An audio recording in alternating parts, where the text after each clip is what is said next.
Salamat nga po sa panayam, Attorney Michael. Attorney, unang punto po muna. Sabi nyo kahapon, sa proper forum po haharap si VP Sara. Para lang po malinaw, saan po ba yung sinasabi ninyo na proper forum?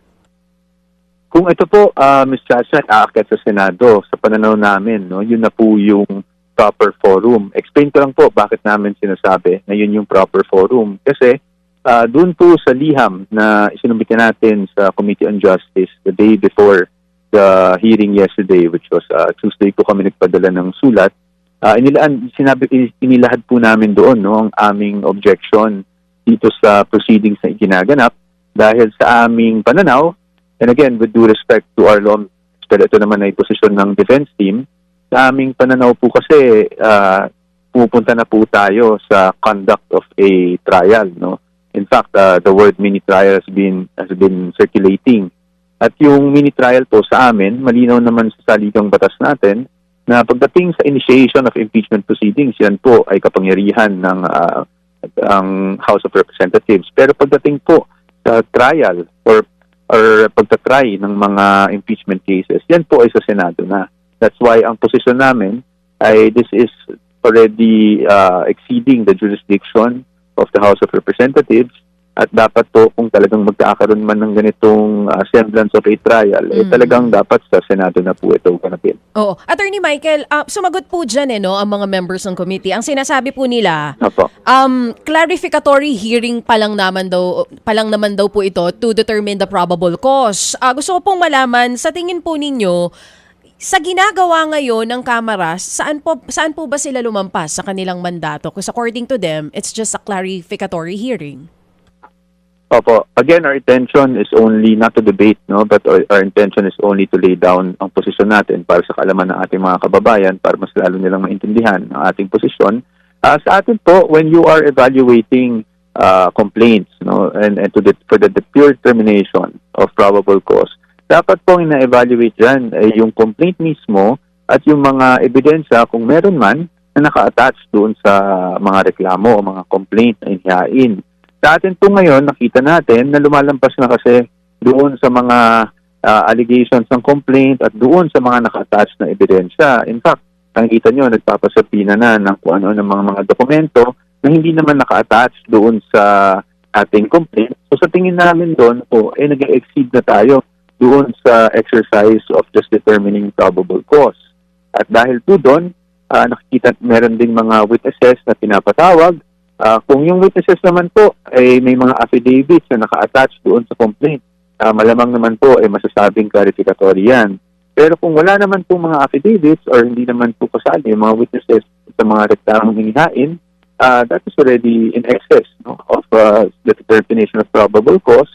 At pupunta na po tayo sa nagmumukhang trial kung saan dapat sa Senado na isinasagawa. Ang tanong po ni Chacha kanina ay yung inyong pagdulog para questionin po itong nangyayari ngayon na proceedings sa Kamara de Representante. I'm sure ang tanong ni Chacha ay pagdulog sa kataas-taasang hukuman. Opo, that possibility is always there po, no? It's a very real possibility. Although hindi ko pa po masabi kung talagang yan na ang gagawin namin. Inuna po muna namin talaga na ilahad sa committee, out of due respect to the committee, kung ano ang opposition natin doon sa ginaganap na proceedings. But hindi ko po i-deny na that possibility is very real and it's always gonna be there. At it's one of the options that we are considering. Pero ayoko pa pong categorical magsabi na yan ang gagawin namin. Once meron na kaming desisyon on that, that's something na pwede po nating pag-usapan. But how soon will you make the decision, Attorney, considering the fact that number one, no, you claim, no, dito po sa inyo pong sagot, dito po sa mga complaints na ito is that dapat ang panuntunan natin evidence muna bago ang hearing, no?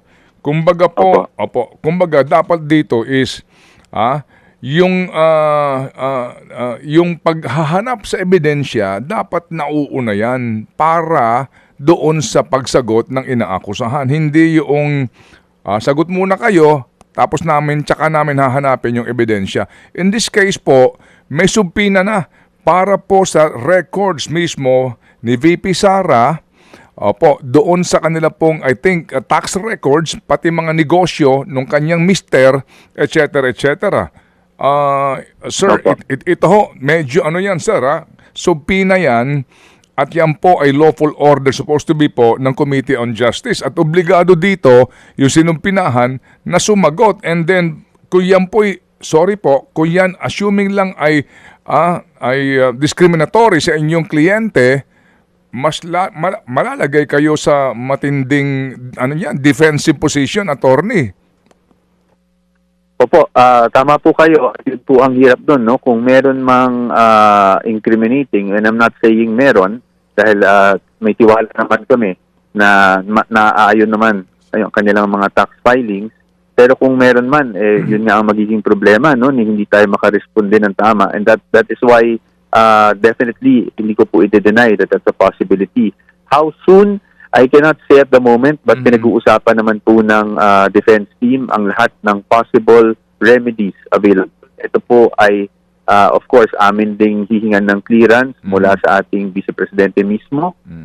And once there's any indication na yan talaga ang move namin, we will also not deny it po and we will tell it to you straight. Sa ngayon lang po, tinitingnan din namin yung developments. Alam na natin, nagkaroon na ng mga subpoena. Kahit nga po ako ay nabanggit nyo, ay sinubpoena. So itong mga bagay na to ay kinukonsider natin dito kung talagang maghain na tayo ng any petition before the Supreme Court. Kailangan lang po kasi kung maghain tayo, gusto nating klaruhin na ito ay hindi sa ayaw sumagot ng ating Vice Presidente. In fact, ang ating Vice Presidente last year pa gusto nang mag-trial, no? So, dahil gusto niyang sagutin ng mga alegasyon laban sa kanya. Pero sa atin, tinitingnan muna natin kasi kung magpa-file tayo ng kaso, siyempre sa Supreme Court, gusto naman natin talagang matibay yung ating magiging batayan at talagang mapapakita natin na medyo hindi na po patas ang labanan dito pagdating sa mga alegasyon laban sa Vice Presidente. Oo, kumbaga, yung I'm sorry, incriminating yung makukuha nilang mga informasyon. Attorney, parang kasi po ang next hearing ay sa April 14 na, no? April 14 na. Ano yan, attorney? Wait and see muna kayo kung gaano kabigat yung makukuha nitong subpinang ito sa posible po. Hindi Kasi pa. wala ako narinig na bank records. Tama, di po ba? Ang sinasabi lang po ay tax record. Tax record at SALN, I think po, kung di ako nagkakamali. Kasama rin. Yung SALN ho naman, actually, hindi naman ganong kalaking issue yan. Oo. Basically, di po ba? Pero yung tax record, wala pa pong pinag-uusapang bank records dito. Ano po yan? Maghihintay muna kayo ng bank record subpoena? Ganun po ba yun? Parang tumatiming kayo para, kumbaga, paglapit sa Supreme Court, medyo solid na ang inyo pong magiging question? Sa amin po, hindi lang po timing, no? Tinitingnan din natin kung kasi magkaka-holy break din po tayo, hindi ba?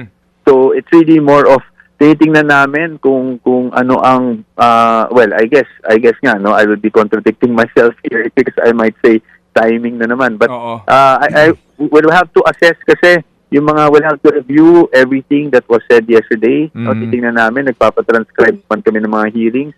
Titingnan natin kung may basehan na talaga, no, umakyat sa Supreme Court, and that's the time we make the decision. That's a possibility, but yung incriminating, sir, I don't want to jump the gun and already say that there's something incriminating because of course our position is malinis naman yung mga naging filing ng ating Vice Presidente.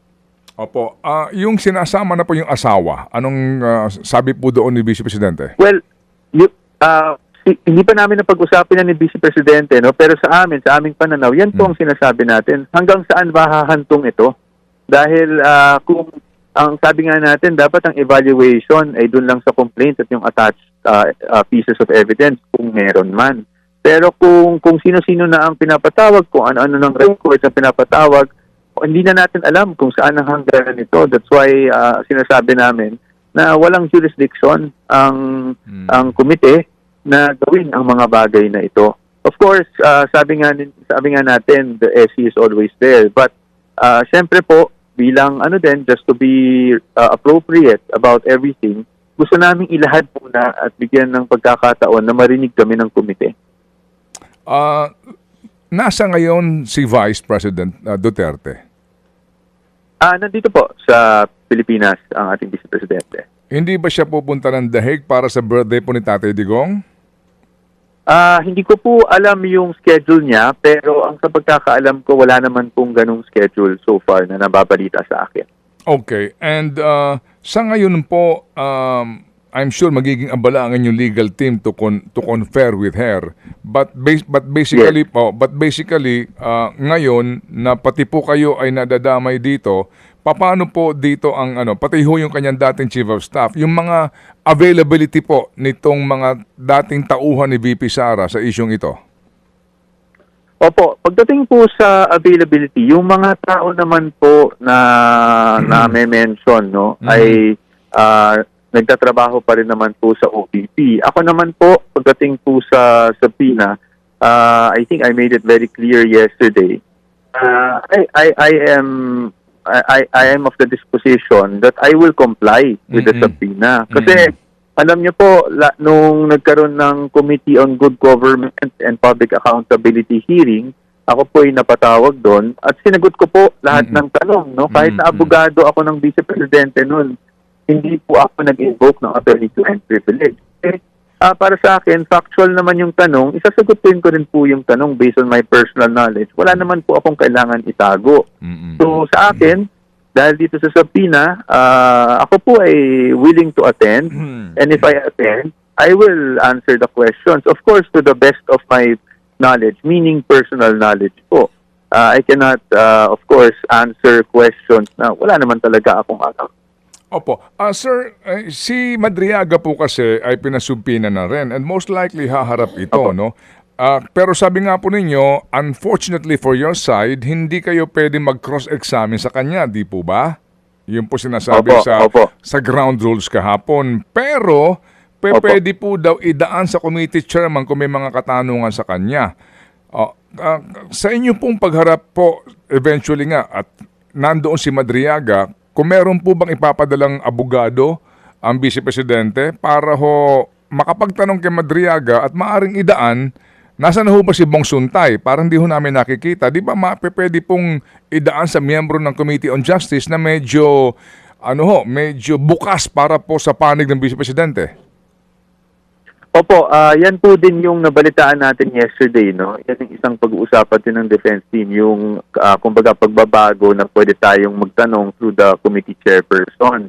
Ngayon, I think that is trying to pattern yung nangyayari po sa preliminary investigation kung saan ang mga abogado hindi pwede mag-cross-examine pero pwedeng magtanong through the fiscal, no? Through the prosecutor.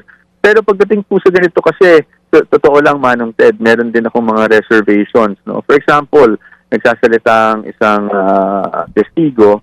Siyempre po, alam niyo naman, sa cross-examination, abogado talaga yung gumagawa niyan kasi mabilisan yan eh, di ba? You'll have to object, you'll have to respond, depending doon sa magiging mga testimonya o sinasabi o statement sa agaran. So, I don't know operationally kung paano mangyayari yung magsasubmit kami ng question. Tapos, bago pa matanong yung tanong, kumbaga, nailahad na lahat. So, nawawala yung momentum, yung mga ganyang bagay. But of course, those are going to technicalities. But yan ang isang pag-uusapan namin. Ngayon, kung magpapadala ng abogado, that is something na hindi ko pa masasagot ngayon dahil sa totoo lang. Hindi pa namin na pag-uusapan. Pero ang opposition kasi namin dito, Manong Ted, is the entire proceedings. Ang objection natin dito is fundamental na yung conduct ng ganitong trial type sort of committee hearings ay para sa amin unconstitutional na dahil dapat sa Senado ito. But again, I'm sure may ibang posisyon ang ating lawmakers at gusto ko lang din ipaliwanag na nirespeto din natin ang kanilang posisyon. Kailangan lang natin mailahad yung atin. Okay. Ano ba ang tutol ninyo sa paggamit sa testimonya, written and and personal mismo po sa Committee on Justice hearing itong kay Madriaga? Yung kay Madriaga po, that was attached to the complaint. Oo. So kung meron mang clarificatory, kung talagang clarificatory lang mangyari, sa akin naman po, wala naman pong problema doon. No, ang problema namin is more on yung mga papatawag pa ng mga dokumento at pinapakalap pa ng mga dokumento at pinapatawag ng mga witnesses. Dahil sa amin, that goes beyond the evaluation of the complaint. Di ba? Yan nga sinasabi natin. Kung walang ebidensyang naka-attach, bakit tayo nag-allege? Tapos biglang ngayon, maghahanap tayo in the hopes, no, and I have to emphasize this, in the hopes that there is something incriminating that will somehow come out. Diba? So, yun po yung ano talaga natin. Pero kung clarificatory, sabi nga nila, pareho lang naman sa preliminary investigation, it's akin to preliminary investigation, pwede naman talaga, let's aminin natin, pwede naman talaga yung clarificatory questions. Pero kung ito po ay gagamitin para lang talagang magtatawag ng iba't ibang testigo para sirain ng ating Vice Presidente, na walang kalaban-laban pagdating dito sa ganitong proceedings. Sabi namin, ito venturing into trial na. At kung trial na, hindi talaga pwede sa House yan. Okay. Nasa na mga kalyado kaya ng Vice Presidente? Although si Congressman Marcoleta ng party list group na sa GIP ay hindi miyembro ng komite, no? So doon pa lang po medyo magandang bagay na nga na siya nakapagsalita. Pero asan na? Halimbawa, si Congressman Bong Suntay na ang una po naman, maayos ang kanyang mga argumento, no? Pero ngayon po, hindi siya nakikita sa pagdinig na maaari maging kahit pa paano, maging panig po, no? Mapakinggan ang panig ni Vice Presidente. Opo, Manong Ted, yung kay Congressman Suntay, I don't want to be unfair to him. Hindi ko kasi po siya nakakausap, no? So, hindi ko po talaga alam anong nangyari. And to be honest, kaming mga abogado, we don't want to rely na yung mga kaalyado or things like that. That's why kina-question na namin yung proseso. Kasi kung at least nasa trial tayo, hindi tayo maasa sa mga kaalyado, no? Talagang tayo mismo ang pwedeng mag-rebut at pwedeng mag-present ng confront sa mga witnesses and and to show na walang katotohanan yung mga statements na binibigay through cross-examination. Pero yun nga po Manong Ted, ang hirap sagutin ng tanong nyo dahil kami naman po ay kahit kailan si Vice Presidente wala pong naging utos sa amin to even coordinate sa mga aliado dahil ang sa kanya lang talaga nasabi nga niya nung isang interview niya na allergic siya sa mga politiko, no? So sa atin po talaga dinadaan na lang niya talaga sa legal. O sige, so kami po muli ay tatawag sa inyo kasi nga napakainam din po na napapakinggan natin ang panig po ng Vice Presidente. Gayon din po naman ang aming mga naging panayam kay Chairman Luistro, kay Congressman Joel Chua. Ano po, dito po sa usapin na ito para lang ho natin maibalansi po ang equation. So usapin po ng informasyon sa magkabilang panig sa sa kaalaman ng ating mga kababayan. Salamat po, Attorney. Salamat po, Manong Ted. Siguro pahuli na lang, gusto ko lang po rin ipahiwatig na nire-respeto natin lahat ng opinion. They may be adverse to us, pero nire-respeto natin lahat ng opinion. Sa atin lang, we also want to lay down our position. At salamat po sa pag-imbita sa amin dahil nga importante po din para sa amin na mailabas din po yung posisyon namin para hindi ma-misinterpret at lalong maintindihan ng ating mga kababayan. Salamat na marami po, Attorney. And sabi nga po ni VP Sara, syukran.